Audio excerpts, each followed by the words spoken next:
Welcome to the Three Principles Global Community webinar.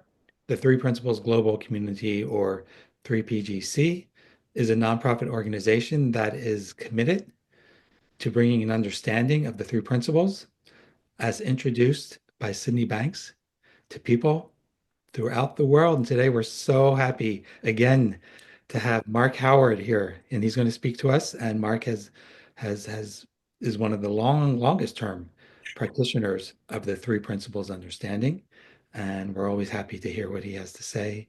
And I will turn it over to you, Mark. Well, thank you, Tom. Welcome, everyone. Happy to be here with you all. Um,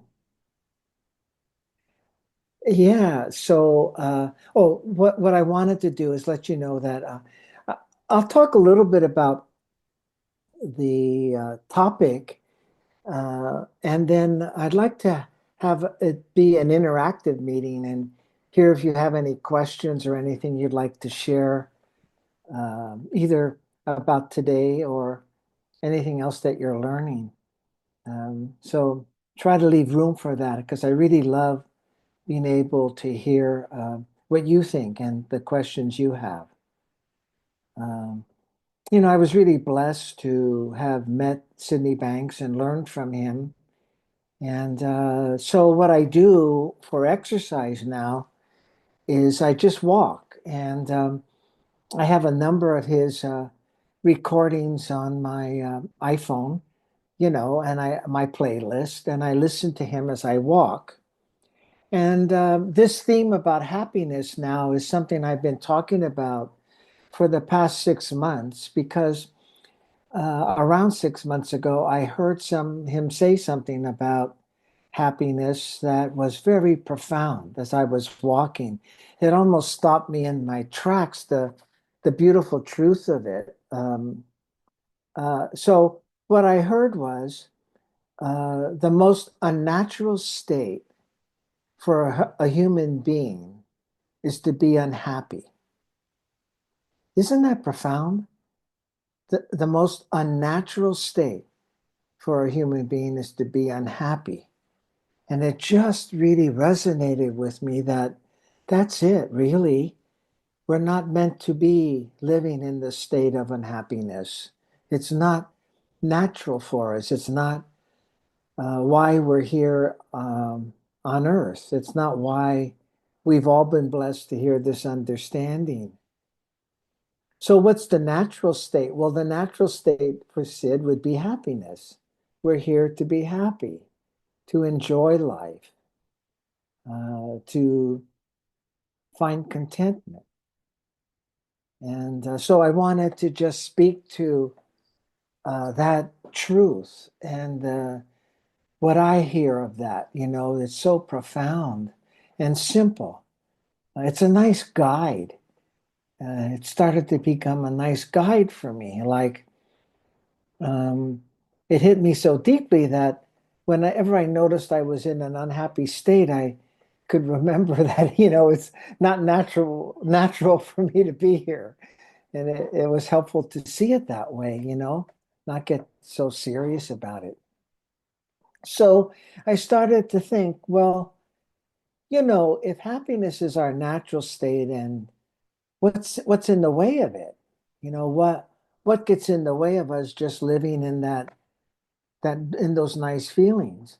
And of course, it's for me it was like thinking about myself, all the thinking I do around evaluating how I'm doing today, uh, thinking about the comparisons I might make around how my business is growing compared to a colleague, my expectations, all of these learned beliefs, these ideas I have that take me away from just being in a nice state of happiness. And really, that's all it is. It's just that. It's just that our thinking takes us away from that. I was just mentoring someone who is wanting to really do coaching work all from the principles. And he was saying, when I'm getting my kids ready for school, and they're like running around or, not getting dressed right away. Um, and my wife is puzzled about how easy it is for me to just be with them. And all of a sudden they get themselves dressed. And he said, it's because I'm not thinking about myself. I'm not thinking about how to parent. I'm not thinking about being the best parent. I'm just there with my kids and I drop into the nice feeling. And sometimes I make jokes with them. Sometimes I hug them. Sometimes I do things that help them calm down. It just occurs to me how to be with them. And then he said to me, but when I get to my coaching practice, I think I've got to perform in a certain way. I think I have to be the best coach there can be. And I shared with him, well, that's really why you're not in the same state that you are with your kids. It's because, you start thinking about how to be a coach rather than just drop into those beautiful feelings and be with the person that you're in front of. And if you were able to just be with your clients like you were with your kids, you would be guided. You would be given humor. You would be given curiosity. You'd be given something to teach. So we started to work on the only thing in the way of my mentoring client being more in a kind of presence like he is with his kids is his thinking. And so um, you can know that, but then really realizing the truth of that is another matter. And it's what we want to really just keep our eye on that. The only thing in the way of happiness, contentment, is the thinking we're doing about ourselves. And so, it is that simple. And it isn't really a thing to practice or a strategy to have. It's just for you to really see this to be true. Really see that your natural state, your true nature, as Elsie Spittle calls it, or Chip Chipman or Jan Chipman. I know Chip is passed now, but they would always talk about your true nature. And your true nature are these feelings. And we're meant to live in them. And again, the thing to realize is that if you're not there, me too, you're caught up in some kind of thinking, some kind of opinion or judgment or comparison or all these habits of thought we've learned. We learn them. We learn these ways of thinking that takes us away from just being happy or content with us, with who we are, where we are, how it is today. And I've recently remembered in talking about how we've learned this, about how I learned it, how I started to learn it was in the first grade. We were doing math. We had a math subject in that every day. And the teacher put a list of all our names and then these little colorful pins by our names and would advance them as we did good, whatever good we did. And if we passed the test, if we got a certain score, we would move on. Um, and it was again, a class of what, 25 kids. You would see all different ranges of those pins. And I could see myself thinking, oh, wait a minute, my friend's ahead of me, or this other person's ahead of me. All of a sudden, through this, innocently, I started to learn how to compare myself. And then again, feel bad about not being up to my other friends and feeling okay to be ahead of some other friends. You see? So I just give you that example in the sense of you getting the true sense that we learn ways to think about ourselves, ways to engage thinking about life, innocently learn them, can't get away from it. but we can realize that we're doing that. That's the beautiful saving grace of the principles, is that we can realize how we're using our thinking. And when we truly realize it, we, as Sid said, get freedom from that habit of thought, which allows us to come back to our happiness, well-being, contentment, whatever way you'd like to call that, love. It's all there. Um, and it is always there. Um, it's kind of like our thinking just covers it up. When I went to grad school for my PhD, it was in the Midwest of Canada, but they call the prairie provinces. And it was like right above North Dakota and Minnesota in the States, United States. So it's very cold in the winter. And in our university, the campus, the Red River that flowed through this province of Canada called Manitoba, that river ran through the middle of our campus. So in winter, it would freeze over. The river would freeze, and people would actually, who were living close, would cross country ski uh, on that river to the campus, to the university. So here's the reason I'm sharing that. If you didn't understand science in a way, or uh, that aspect of science, you would look at that iced river, and you wouldn't believe there was actually a river flowing underneath that block of ice. You would just see the block of ice, and you had no sense that there was a river alive flowing underneath it. And it's the same for us, when our thinking is like that block of ice. And when we get caught up in our thinking, we forget that we have this flow of wisdom, of happiness, well being, love, and understanding underneath our thinking, always with us. And isn't that a beautiful realization to have? And the only thing, it's really just to hold simply and gently that, again, we've got all our thinking that takes us away from that. Um, our desires, our expectations, our shoulds. I had a client one time who was caught up in terrible anxiety.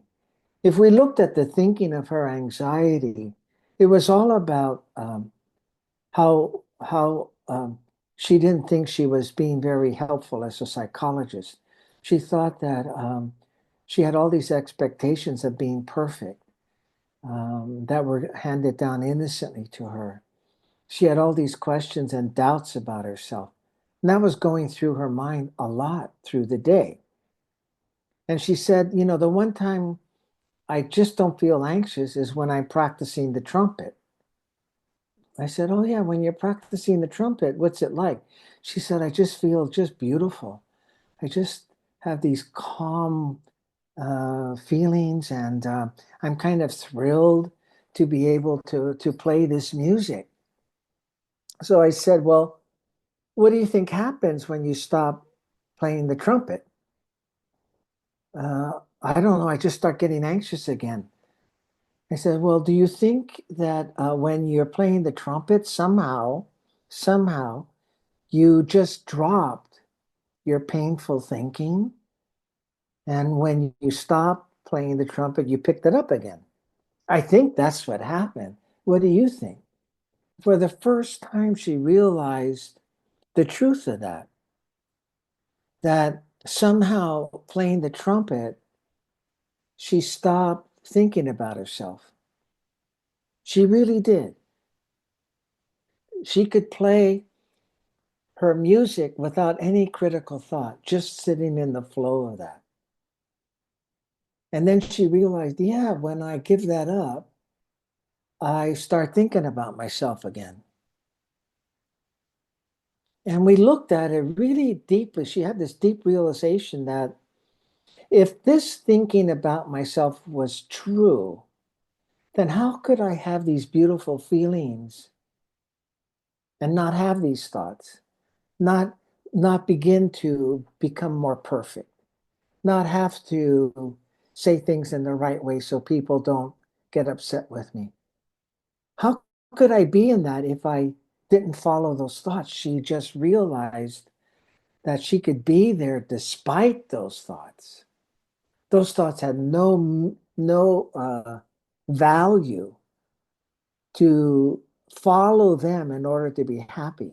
In fact, following them, she stayed unhappy in our most unnatural state, innocently, not knowing that all we're doing is giving energy to our well-learned ways of thinking. Um, that's it. Another way that Sid talked about this that was really profound is that he was one time talking about mental health, and he said, mental health is really simple. It's just contentment. And contentment is being satisfied with what is, with living in the truth, not so much what is in your life, that your life today is going right. It's just being in a state of satisfaction, of contentment. Now, that was profound for me because I was trained as a psychologist where mental health was very complicated. And when he said it that simply, just as he said simply, our unnatural state is to be unhappy, it hit me. The simplicity of that and the truth of that. And as I reflected on that, which I encourage all of you to just stay reflective about these kinds of simple truths, the understanding of it start to gain more meaning for me. At the time that I heard contentment is mental health, I was working in the field of addictions. And I realized that if human beings who were caught up in compulsive thinking, compulsive behavior, addictive behavior, could feel contentment, could drop into contentment, our natural state, could drop into happiness, our natural state. In that moment, they're not thinking of themselves. You can't be.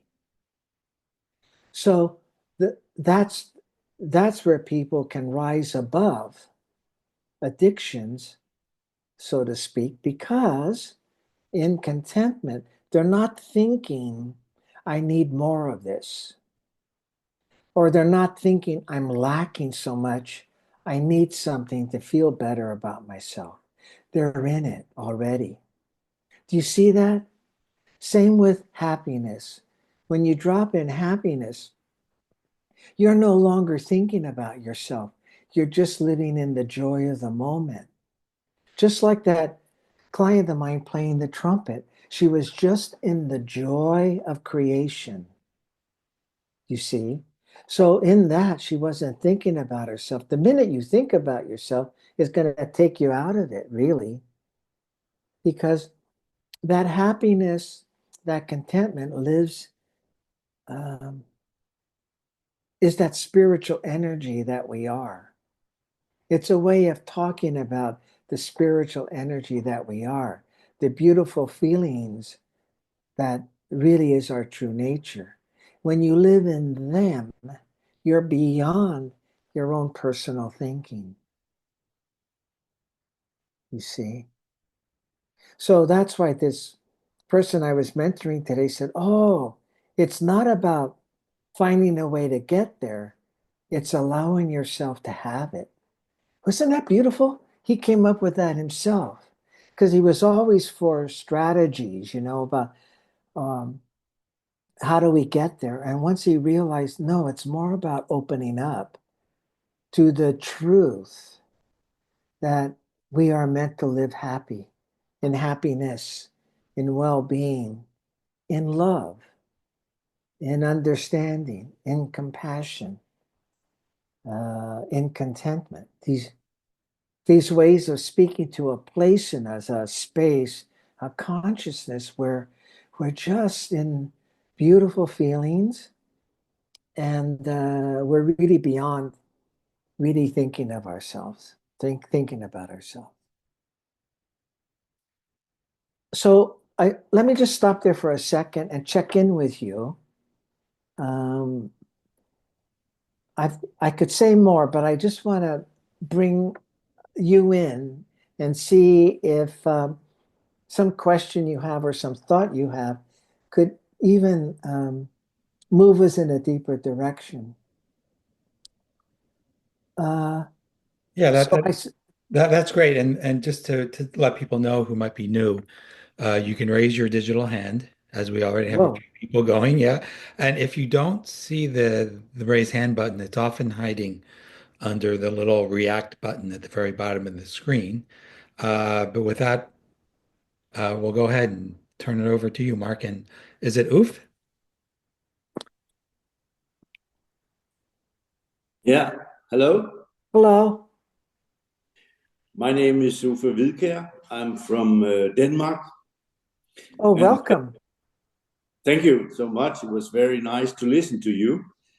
So I'm in my first meeting in this global three principles. I just got the newsletter, Ah, was looking through the news, and this event I want to join. And I just want to share one thing with you and to hear what you think about it, because it's about global dialogue. And I've been working with 3P since last summer and tried to be relaxed about it, just enjoy taking part in events, physical events, Zoom events, and just, let try to get some insights and wisdom by being in the 3P dialogue. But then I'm working, I'm working with a global project. It's called Denmark in the World, and it's very simple in that way that Denmark is now in the UN Security Council, and Denmark is also going to be a president of the European Union. So I talked to Natasha, the 3P oh president, about. yeah, yeah. Yeah, I talked to Natasha, the 3P president, about making a investigation just to see if, for example, the UN Security Council, when they are making decisions about conflicts all over the world, if it was possible that they were working on a basic or fundamentals from 3P, how would the world be? And I know they also need it inside out, but it's just like I decided to do a research process about how could we, get 3P thinking into global decisions, for example, about politics and conflicts around the world. And that's what I'm doing, and I would just like to hear your thoughts when I say what I say. Thank you so much for being here. Wow, that is quite a dream. I love that. Just one of the guiding aspects in terms of relationships, really, which I think this boils down to is relationships, is the understanding that uh, uh, all human beings, all living things are mind. We are spiritually connected to everyone in the world. And to really have that in your heart um, when you talk about looking at political responses and handling conflicts in relationship. The other piece is really to see that everyone is using the principles. You and I are using the principles to live in a reality that we've created from our thinking. So everybody, however they're acting, it's really coming from the quality of thinking in their minds. That's why they're acting the way they are. If you can have that understanding, that will help in beginning to develop relationships with uh, globally and in handling conflicts, because really conflict arises in low levels of consciousness and low levels of understanding, like what we're talking about today, our true nature.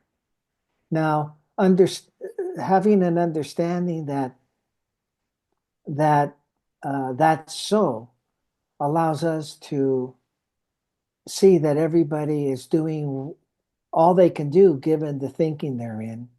And we try to speak to in ways that could raise the level of understanding of people who are in conflict.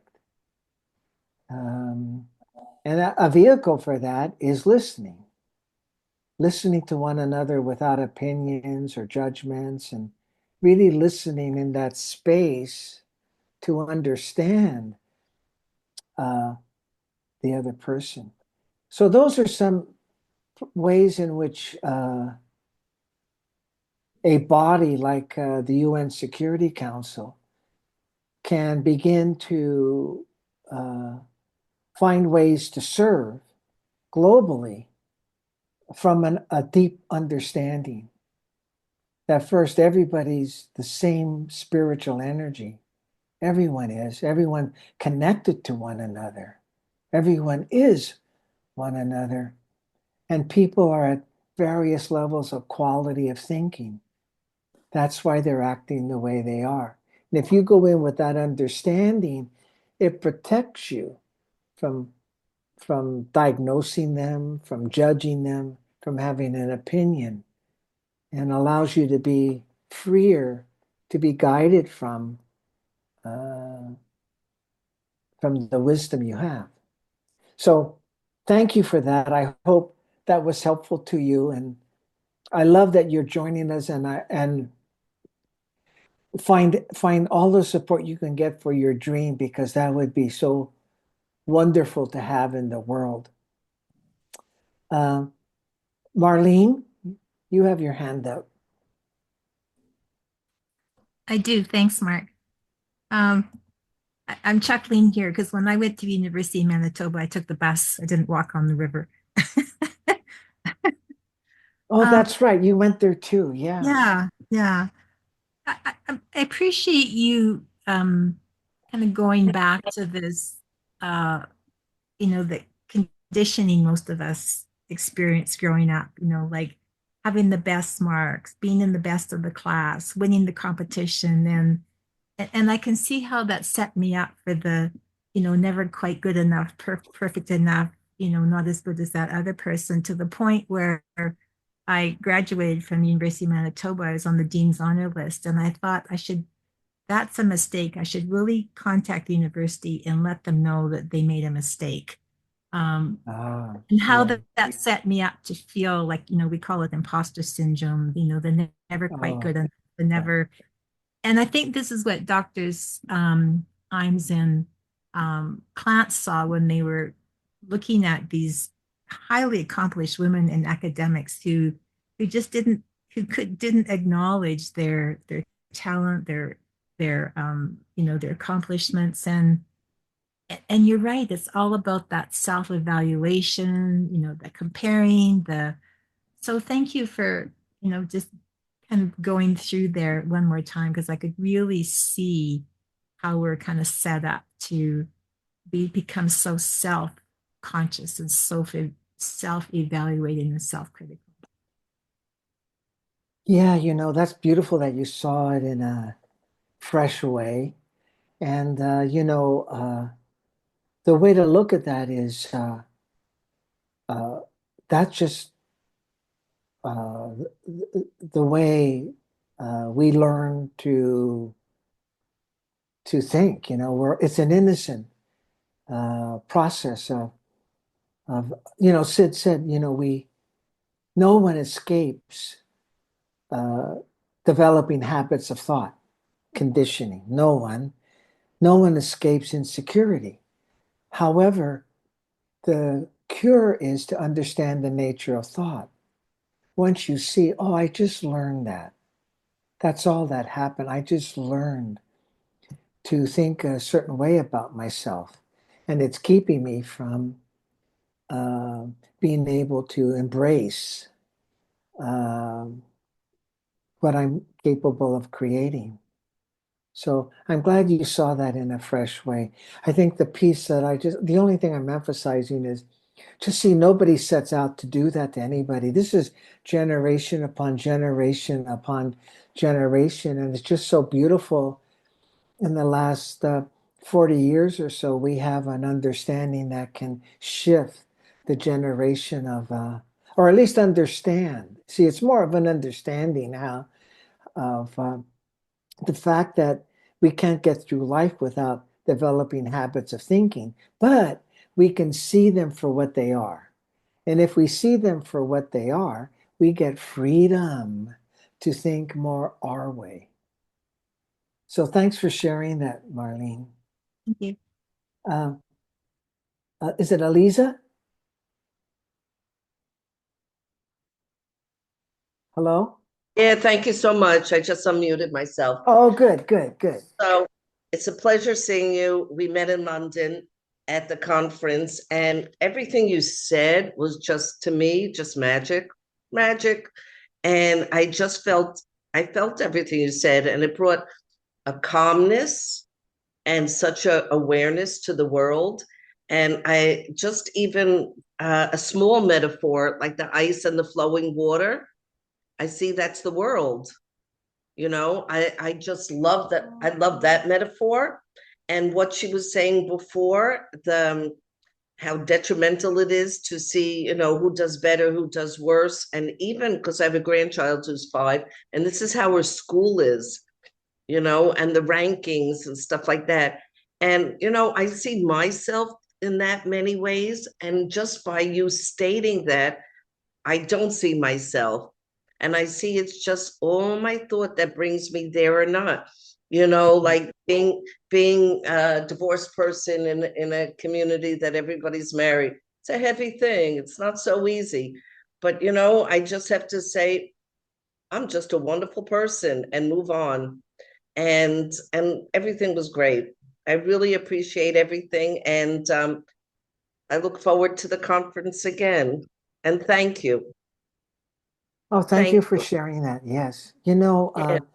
Again, you really want to live with the innocence of how life works. It's like that's the level of consciousness. Sid would say it's perfect because it's the level of consciousness of the world right now. It's following the understanding of at the level of consciousness people are living. So it's an innocent thing about schooling and education. And it really is because there's always going to be some place where we learn to start thinking about ourselves in an evaluation standard, somewhere. And uh, and so what we can do is just continue to realize that's just how we learn to move ourselves away from our true nature, one of happiness and joy and feeling good about ourselves. It's right I there love now. Feeling good about yourself is right there now. Me too. Were it not for the thinking we're in.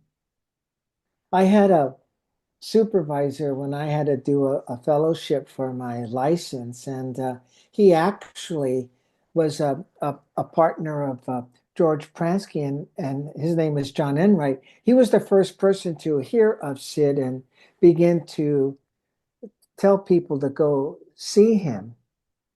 But he told me about his learning when he grew up, he had to be the best student of the class. Every every class he was in, he had to be the best. Can you imagine the pressure and the anxiety of that, you know? And he was so thankful as an adult.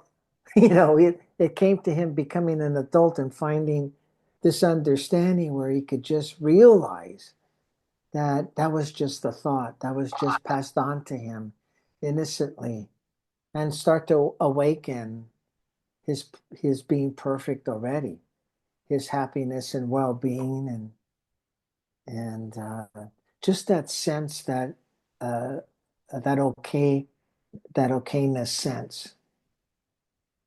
Yeah, it was wonderful. And he could just be. Yeah. Now he could be when he realized this. He could be when he allowed for himself to live more free of that thinking. Yes. Now the thinking still came in, but now he could realize it for what it is at some point. He would wake up to, oh no, there I go again, and drop away from it his way and drop into his nice I also feelings want again. to, oh, sorry. I also want to say, since I'm doing the three principles since like the beginning of COVID, it's made me into a different person and it set me free. Set me free. That's, Beautiful. yeah. Thank you. Thank you for sharing. Uh, and then is it Rumpal? Yeah, it's Rumpel. Rumpal. Hi. Hi. Hi, I'm new to this group and I'm relatively new to the three principles understanding as well. A couple months ago, I had a very deep realization. So I call this feeling peace of mind or something, or peace, or that's just how I call it. That's how I relate to it. And it was so profound that at the back of my head, I was always like, I want more peace of mind. I want less of, I don't know, I just used to think less of material things. And then recently, um, I was in one of the groups and we were talking about our like goals for the 2025. Mhm. And a lot of things came to mind, a lot of things. But when I started talking about it, what came out of my mind was what I want is no matter what I do, I want I want to be able to keep my sanity of mind. And I was actually talking to Michael Neal in the group, and he asked me that, do you really want well-being and peace of mind, or something along those lines? And I like how quickly I said yes. It Yeah. was it was I was surprised at my own how quickly I said that. And then I realized that and then I allowed myself to be able to feel that deeply. Earlier, before that, I would come up with reasons that, oh, I want more peace of mind because there are just things happening in the world and this and that. And when I allowed myself, wow, it was like almost a couple weeks where I was in this for most of the time. I mean, I was living life, doing things, so there were other things happening, but I was in this blissful, peaceful place. And I was just sitting on my couch, just hanging out, and I just deeply saw it that nothing on the outside, nothing can ever take that feeling away from me. Nothing can provide that for me. I just need to allow myself to be open to it. And oh, it was so beautiful. so blissful. And I see like a lot of thinking, insecure thinking and stuff comes in. Sometimes I don't realize, oh, it's insecure thinking, but then I see it afterwards and sometimes I fall back into it and it's like, wow, wow, Yeah. yeah. I just wanted to share that for a moment.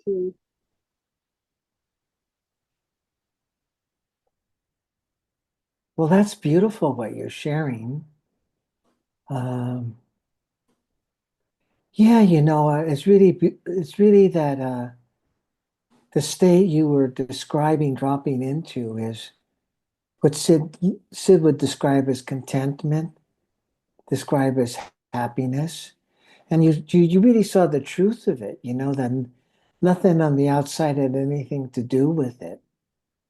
Um, and imagine that there's even more beauty within to realize. But just to know that you have that you experienced it, is enough for us to keep bringing ourselves back to that, to really know that's our true nature. So thank you for sharing that. The other piece is, you're going to get caught up in the habits of thought. There's no getting away from it because we're in the human condition.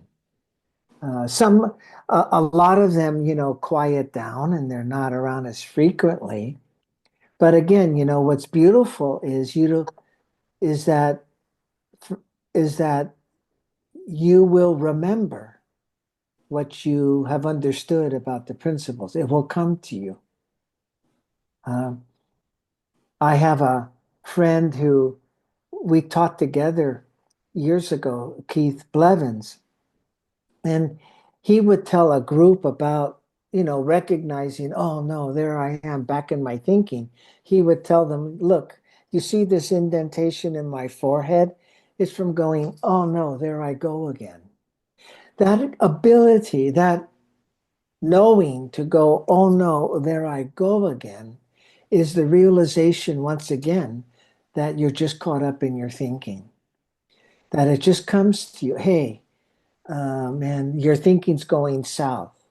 So it allows you to then get freedom from that. So you find a way to take care of yourself with that understanding. So we're in the human condition. We're going to get our form of insecure thinking, but it just won't be the same. And we will wake up at some point to the fact that, oh, we're thinking again, or we're thinking in that way again. And that gives us freedom to think any way we want to think. But that bliss you were in is our true nature. It's another way of talking about the contentment. And so just imagine that there's so much more to realize about that, and also for you to know that's where you're meant to live. So thank you for sharing that. And stay with this, stay with the Three Principles community. I'm on the board of the global community. Stay with it. There's a lot on our website for you. There is a lot focused on Sydney Banks. And I would really recommend listening to him as much as you can. He's who I listen to and read because I read his books and I read a chapter and I always find something new that I've seen about this understanding. So I really want to welcome all of you that are new to the principles. You're just blessed like I was to hear something, and you just want to live in the feeling of being blessed to found this. So, and then I don't know how to say your first name. Is it Ben? Bengt. Bengt. Oh, Yeah. hi. Nice to meet you. Hi. Nice to meet you too. Yeah, since we were on the topic of happiness, I had many beautiful experiences since I have learned of the three principles. But before Christmas, I had this experience where, because I was watching a movie or part of a movie the day before, where the narrator asked if the main character knew that he was happy in that moment, and then I was sitting there the next morning, and despite not ideal conditions, being sleep deprived, hungry, and Christmas presents thingy isn't really my favorite thing to do. I was in a really great, I don't know, state, and I remembered that line from the movie that I had watched, and where the if the character knew that he was happy, and I realized in that moment that I was happy, and that was like the first time where I experienced like my thinking continued. Like I thought about, oh, well, am I happy? And the answer was yes. And I realized I was happy 5 minutes ago, and it feels like I'll be happy in 5 minutes. And but thoughts did still come in. Like I thought about stuff, they came and they went, but that it did in no way disturb my happiness in that kind of state. So that was really like a realization that thoughts can come and go, and you can still be happy. Yeah.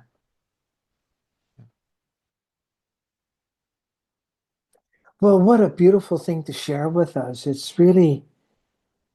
Um, it's really the power of being at a level of consciousness, happy, and you find a way to relate to thinking. You see thinking in a new light, uh, and it's really what you're sharing. Really goes against the fact that you have to do anything about your thinking. You know, uh, and so that's beautiful. What a beautiful experience everybody's sharing. Uh, because you learn, you see, you learn about life with what people have shared today. You've learned about life. You've learned that, hey, I was happy 5 minutes ago when I thought I wasn't, you know? It was just these thoughts coming through my head, and also to realize I can have thoughts coming through my head with different quality of thoughts and not have that rob me of living in a beautiful feeling, you know? And it's there all the time. That's the other key to what you're saying, is that it's there. That's our nature. We are that. That's the energy we are. And again, you know, the piece that I love about what you were sharing just now is you don't get away from your thinking, you just see it for what it is. And, you know, have a nice way of living in life with everybody at their different levels of thinking around you. It doesn't have to bother you that people are in, like we talked about earlier, about the global aspect of the of being able to help countries with this, is that it doesn't bother you that people are at different qualities of thinking. It doesn't have to rob you of your good feelings or your wisdom, you know, or the truth that you've seen. You just see it for what it is. Oh, they're just caught up in thoughts. They just have a quality of thinking. That's what's making this happen. They just had a drop in their level of consciousness. That's all that's happened. And it allows you to function in a much more creative way in the midst of that. You get from the intelligence of mind that you are a part of ways to be with people with all different qualities of thinking around you. Nothing can take it away from you. And it's beautiful what you were saying. Ben, I forgot how to pronounce your name. I'm sorry. But you really did share that thoughts can't take this away from you. You can have all kinds of thinking. And then Who was it? Who was the other person? I forgot who just shared before you. I'm sorry. But, and she was sitting there saying, nothing outside of me could take it away from me. She saw when she was in that bliss, it had nothing to do with what's outside of her. So nothing outside of her can keep her from that. Beautiful insights. And just let them percolate. Just let them sit with you. And Sunny. Hi, Mark. Hi, Sunny. Hi, Mark. Wonderful to listen to you. I'm from Sweden. I just would like to share an experience of really experience love. Yes. I've experienced a lot of going from being self-conscious to being in my true self, where I just love people and joy and inspiration is coming and etc. But I had this experience some couple of years ago where the weeks before it happened, I became more and more present every day. And then I was driving my car with my wife in the countryside, full speed. And I had the lake, the big lake on the right side, the sun on the sky, and the sky was blue. And then suddenly, I was so surprised. Suddenly, I experienced such amount of love. I didn't know it was possible to experience that amount of love. It was love way beyond love between humans. It was love for the whole world, for the life itself. I just remember I wanted to stop my car and run out in the nature and embrace it. But I didn't, because I had my wife there. And you were driving full speed.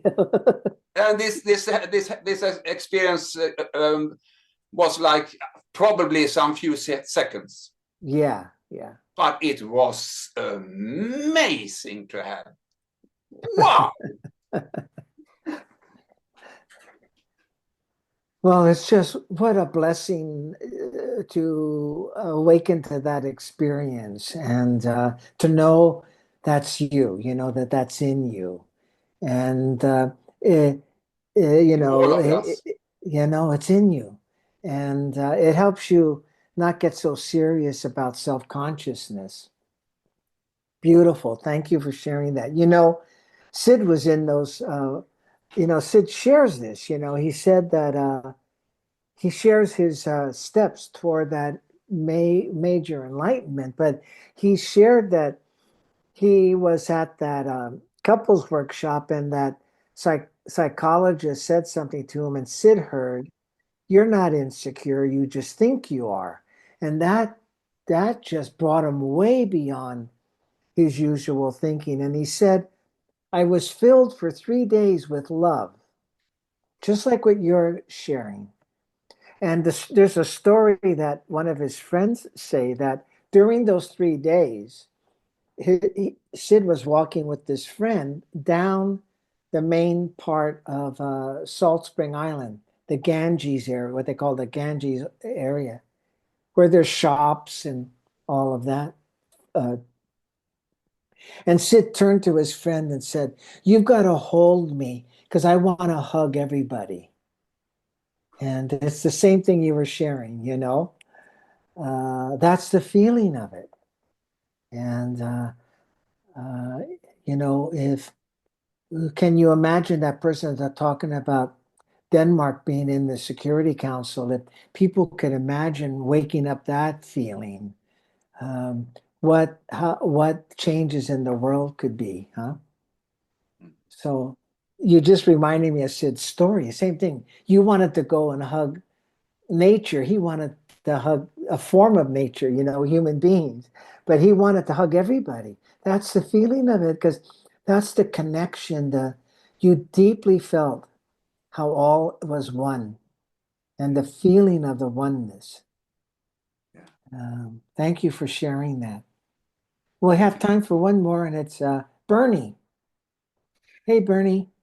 Hey, Mark. First thing I wanted to say is when I started listening to the call, I started hearing you say stuff I've heard you say before, and I thought, oh, I know, I've heard this. And then I went, oh, this is an opportunity to hear something new in something I've heard before. And I'm so glad I did because this has been very rich. Things have been coming, sometimes based on what you said, sometimes sparked by what you said. So thank you. Something you said at the beginning struck me, and I think you said in our natural state, or what takes us out of our natural state of happiness is that we think about ourselves. I think you said that, or something Yeah. about so. I mean, is it only thinking about ourselves? Because if I think about something that I don't like, but maybe I suppose in a way that's about myself. Like, okay, I'm thinking about all the famine in the world, for example. Like, I'm not thinking about myself, but it might take me out of my natural state of happiness. Oh, no, you're right. It's that too. Right. It's that, um, you can um, have judgmental thoughts about many things. That that judgmental thinking takes you away from happiness. But the power, I think what I was sharing at that point was the profound power it had for me. That I saw it was that thinking about ourselves takes us away from it. And that's a lot of what I really see is what's underneath a lot of other thinking is that people are in comparisons. They're in being judgmental. They're in being fearful. But you're right. It's like once you get into some kind of thinking about the outside in some way, it can take you away from happiness and well-being. Yeah. Yeah. I'm just wondering, maybe it's because I'm having thinking that I'm judging because of my internal beliefs. So it's still, I'm not thinking about me per se, but it's still, the thinking is still about me on some level. Well, it is, Yeah. it is. It's your habitual thinking is another way of saying it is your habitual thinking about life will take you away from happiness. Yes. Yeah. Yeah. Hey, I'm glad you listened deeper to me uh, because I know I have shared this profound thing about happiness other places. But as I was sharing it today, I was in a different feeling than other places. But it was the words that were similar. That's I wanted to I want to share this everywhere, and so I kind of start out with the same words. I'm glad you went to just absorb the feeling of today. Yeah. Thank you, Mark. Thank you for sharing, Bernie. Sonny, you had something more to say? Yeah, I just would like to share a thing to Bernie about what he was talking about there, because when I'm in my true self, Sonny, persona Sonny, does not exist when I'm there. Yeah. So there is no self-consciousness there, self-awareness. Well, that's really this is really good what you just brought up. See, that's really the truth of the matter. That what Sid meant about happiness is our natural state. He meant a state of consciousness, like contentment is mental health, because in that natural state of dropping into that pure space, you don't exist. Yeah. See, you aren't thinking of you. You're there. You do exist physically, but you don't it's hard to explain, but you don't exist. So any thinking you have will take you out of that state. Now you are going to get out of that state. You are, because you got to function in the world. But what you want to see is there's a depth of happiness where you really get free of any personal thinking. So then you're just joyful. You're just lighthearted. I tell that story of my wife and I at the Long Beach lectures that are now for public view. After the morning, he said to just go out and enjoy yourself. Well, my wife and I were in this beautiful space. In that space for about an hour, we didn't even think of our marriage. We didn't even know about marriage. We were just in a space of love. And just we were like out here we call it giddy. We were just, oh yeah, we just laugh for no reason. Uh, so in that state, when you drop into pure happiness, pure contentment, you're not thinking about yourself. That's the cure for addiction. That's the cure for compulsive thinking, is that you look there. So in the way that Sunny's sharing, you wouldn't have any thoughts. You wouldn't have any personal thoughts. Those would take you away. I had a deep moment like that after a phone call with Sid, and I just sat down after a phone call from Sid, and I dropped into a beautiful space of love. And what I could describe to you now is I had no sense of my being there, but I had to get to work. So I had to think my way back to work, but I was still in the beautiful feelings of this. And I was walking out to go to work, and I get a phone call from Kathy Casey. I don't know if any of you met Kathy, but she does a lot here on these meetings. And I was in this depth of still of those beautiful feelings. So she calls, and I said, Kathy, I'm so grateful to know you. I just love you. I love our friendship. It's just wonderful that you're in my life. She said, Mark, have you been smoking marijuana? You know.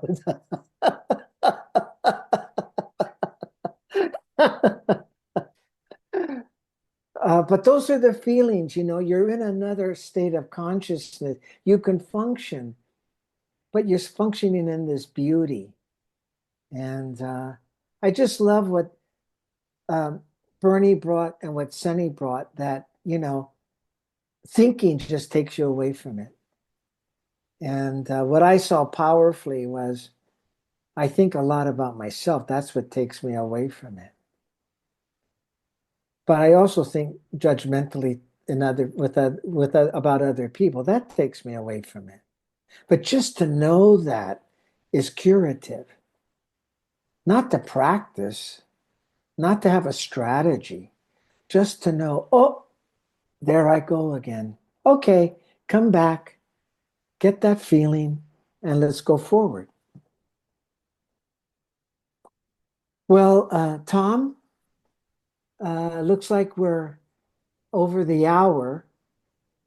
No, it's been wonderful.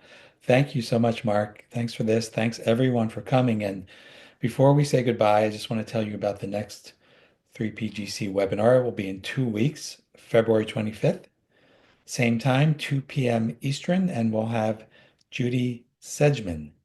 So take care until then. If you want to take a moment to unmute yourself and say thanks and bye to Mark, you can feel free. Thank you so Thank you, much. Mark. Thank you so Thank much. you very Thank much. you.